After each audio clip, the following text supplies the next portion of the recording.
Islampur Aluabari road জংশনের অমৃত ভারত প্রকল্পের কাজ প্রায় 6 মাস ধরে থমকে রয়েছে। সেই অমৃত ভারত প্রকল্পের কাজ দ্রুত চালু করার দাবিসহ একাধিক দাবি-দাবা নিয়ে স্টেশন ম্যানেজারের মাধ্যমে ডিআরএম কাটিয়ারকে ডেপুটেশন দিলেন ইসলামপুর নাগরিক মঞ্চ ও সিনিয়র সিটিজেন ওয়েলফেয়ার অ্যাসোসিয়েশনের পক্ষ থেকে।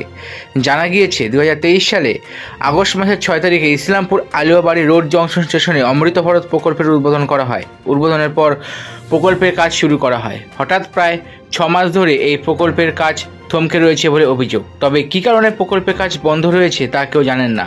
তাই এবার প্রকল্পের কাজ দ্রুত চালু করে সমাপ্ত করার দাবি সহ একাধিক দাবি নিয়ে ইসলামপুর নাগরিক মঞ্চ সিনিয়র সিটিজেন ওয়েলফেয়ার অ্যাসোসিয়েশনের পক্ষ থেকে ডেপুটেশন দেওয়া হয়।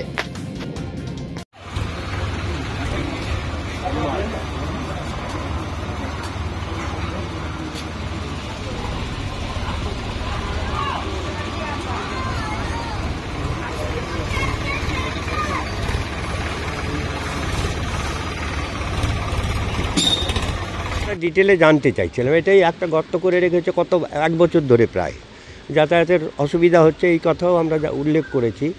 আর উনি অবশ্য বললেন যেমন ওইদিকে আমরা প্ল্যাটফর্ম এবং 2-3টে লাইন আরও যাতে হয় এক্সটেনশন ওয়াইডেনিং, সেটা আমরা দাবি করেছি। আর উনি ফ্লাইওভারের কথা বললেন, এই রোডটার ডবল লেন হবে সেটা কথা বলেছেন। এই ইয়েতে ফ্লাইওভার হবে, ওদিককার এখন বোধহয় ইয়ে নাই।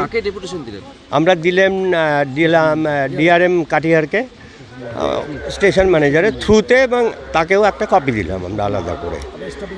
এর মধ্যে তো ট্রেনের স্টপেজ আছে, বিভিন্ন দাবি দেওয়া যেগুলো আমাদের সব যাতায়াত, বিভিন্ন বোম্বের ট্রেন হোক, বেঙ্গালুরুর ট্রেন হোক, তারপরে আমাদের দিল্লি এবং কলকাতা যতগুলো আছে, আমাদের বেঙ্গল টু বেঙ্গল ক্যাপিটালে যাবে, অথচ আমাদের অধিকাংশ ট্রেনেরই এখানে স্টপেজ নাই।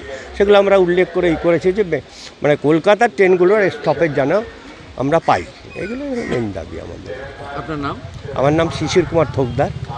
আমি সিনিয়র সিটিজেনের সেক্রেটারি, সম্পাদক।